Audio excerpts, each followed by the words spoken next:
So with the 2018 World Cup in Russia now underway, we look back to some players that have featured at World Cups and also featured as part of their careers in English non-league football. Now, it's not just English players that are going to feature in this list. There are some real exotic talents in here coming from all over the world. So let's get straight into it. So the first one is certainly not very exotic. It is Paul Merson. The former midfielder is now 50 years old and is known for giving his opinions on Sky Sports News on a Saturday.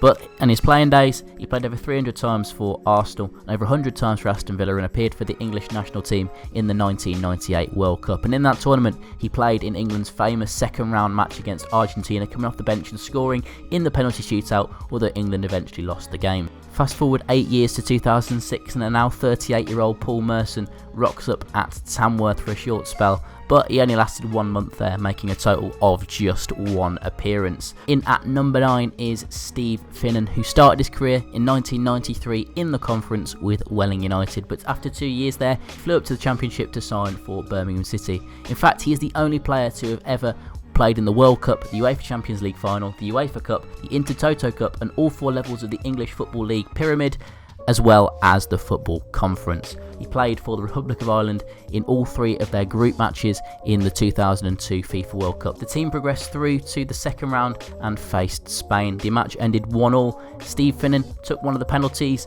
and he actually scored from it, but eventually Ireland lost 3-2. And at number 8 is Chris Waddle, a man who started his career off in non-league and ended it in non-league as well. He began his career in 1978 with Tow Lane Town from County Durham. He was playing for them while working in a food processing factory. He went on to play for the likes of Newcastle, Tottenham and Marseille and picked up 62 caps for England. He was part of the World Cup squad in 1986 and 1990. It was in the 1990 tournament that England got through to the semi-finals and lost on a penalty shootout to West Germany. Waddle famously taking one of those penalties and missing. But incredibly after that, he carried on playing for quite a long time, playing for Worksop Town and then Glapwell and Stockbridge Park Steels before retiring in 2002. He actually came out of retirement in 2013 to play for Hallam FC, playing in a pre-season friendly against Chesterfield and signing a 1-year contract despite actually not playing during that season. In at number 7 is Les Ferdinand, who began his career in non-league, starting with a team called AEL. Then he signed for Southall, then he signed for Hayes. He played 1 season for Hayes, scoring 19 goals in 33 games before being sold to QPR for £30,000. He'd go on to pick up 17 international caps for England and was part of the squad for the 1998 World Cup. In at number 6 is an iconic England midfielder. It's Paul Gascoigne, one of the greatest players of his generation. He played the likes of Newcastle, Tottenham, Lazio and Rangers and also picked up 57 caps for the English national team, scoring 10 goals. He was part of the 1990 World Cup squad where England topped their group and reached the semi-finals. This was relatively early on in his career, but he wouldn't feature in the 1994 World Cup because England didn't qualify, and also he wasn't included in the 1998 squad. Fast forward a few years to October 2005, where Gascoigne cropped up at Kettering Town in the Conference North. He had his intentions of becoming a coach, planned to invest in the club himself, but he only actually lasted 39 days in the job. In at number 5 is a player that actually has never played at a World Cup, and he's been described as one of the best players to never play at a World Cup. It is George Best. The reason he never played at a World Cup is because he is from Northern Ireland and they didn't qualify for any World Cups during his playing career. After an incredible career at Manchester United, as this was coming to an end, he signed for Dunstable Town, then managed by Barry Fry. It was Barry Fry's first managerial job and he brought Best in at the end of the 73-74 season. Additionally, Jeff Astle signed for the club as well, Astle playing for the entire of the upcoming season, whereas Best only featuring in a few pre-season friendlies. But obviously, a non-league club having such high-profile players, it's going to cost a lot of money, and the club went out of business just 2 years later. Best was not done in non-league though. He briefly turned out for Nuneaton Borough in 1983 as a 37-year-old, making 3 appearances and scoring 1 goal. And at number 4 is the original Wealdstone Raider. It is Stuart Pearce.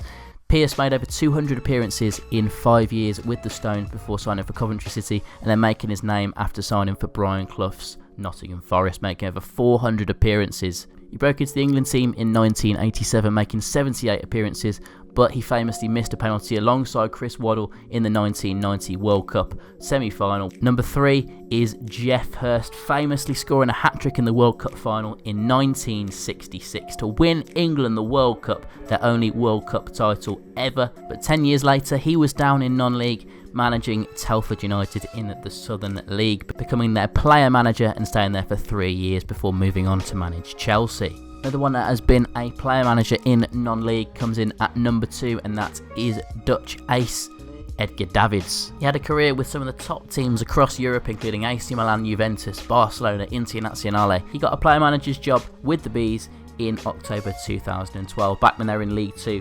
He was manager for them until the end of the season, when they unfortunately got relegated, but he remained for the new season, taking the number 1 shirt because he wanted to set a trend of midfielders wearing number 1.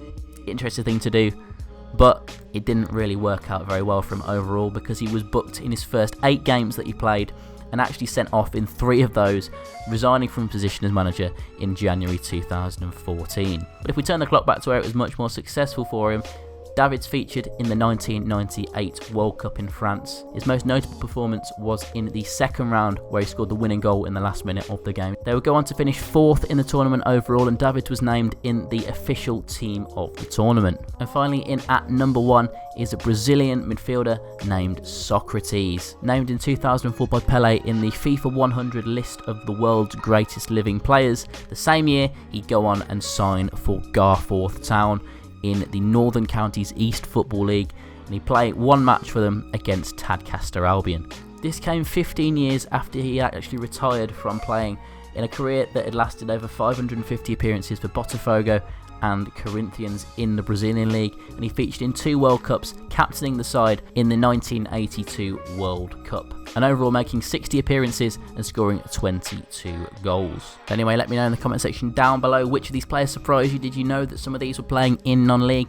Was there any that I missed out off this list that should have been on there? Let me know in the comment section down below. If you're new around here, remember to hit that subscribe button to stay up to date with more videos like this one. I hope to see you in the next video, and thanks for watching.